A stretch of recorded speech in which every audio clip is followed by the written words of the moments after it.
Green morning दोस्तों, स्वागत है आपका अपने ग्रीन प्लैनेट के यूट्यूब चैनल पर।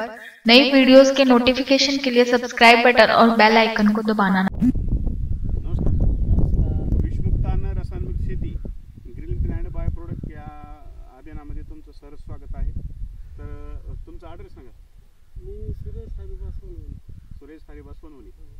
तर इथला जी पूर्ण ॲड्रेस सांगा। विकास दिगंबर बन, तालुका शिलांपा, जिल्हा लातूर। तुम्हाला जी माहिती आहे प्रोडक्टची सेंद्रिय खताची रुपेश सरांनी महाराजांनी सांगितली। तर तुम्ही किती वर्षापासून वापरता? 13-14 वर्षापासून वापरतो। 13-14 वर्षापासून वापरता। कंटिन्यू आता 100% तुमचं सेंद्रिय। बिलकुल सेंद्रिय। इतर शेतकऱ्यामध्ये तुमच्यामध्ये काय वाटतं तुम्हाला उत्पन्नामध्ये? बराचसा फरक आहे ना। आता उत्पन्नामध्ये तुमची वाढ झाली? हो, चांगली आहे। जमिनीमध्ये पण जमिनीचा कस सुद्धा चांगला झाला। बरं, त्यांनी सांगितल्यानंतर या वर्षी तुम्ही वापरलो। आता जी वापरल्यानंतर तुम्हाला काय वाटतं इफेक्ट तुमच्या तुरीसाठी? खत वापरल्यामुळे आमचं उत्पन्न चांगलं झाले। दिसायला तीन रानात झाडाच्या फुटवा शेंगा लागून चांगली झाली।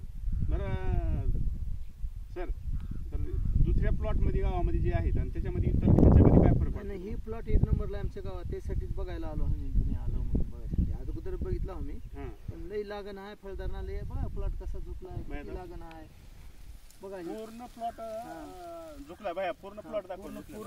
पूर्ण प्लॉट असा झुकला, असा प्लॉटच नाही कोणाचा गावामध्ये, असा प्लॉटच नाही। नाही तुम्ही वापरून समाधानी आहे?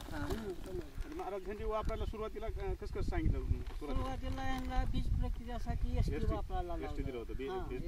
पुन्हा त्याच्यानंतर प्रोमो खत आणि भूमी पॉवर दोन्ही मिक्स करून पेरणीसाठी वापरलं। आणि पहिली फवारणी घेतली त्यांनी बिओ आणि नायट्रोकिन आणि स्पीडॉल 90। दुसरी फवारणी तीच घेतली। दुसऱ्या फवारणीला नायट्रोकिन, ब्लूम आणि स्पीडॉल 90 फवारणी लावली। ज्यावेळेस फुलं लागली त्यावेळेस तुम्ही ब्लूम, नायट्रोकिन, बुरशीनाशक वापरलंय? हो, तर ह्याचं जे टप्प्याटप्प्यानं तुम्ही स्प्रे करत गेला आणि खत वापरलं पूर्ण आपला, म्हणजे इतर काही वापरायला नाही तुम्ही?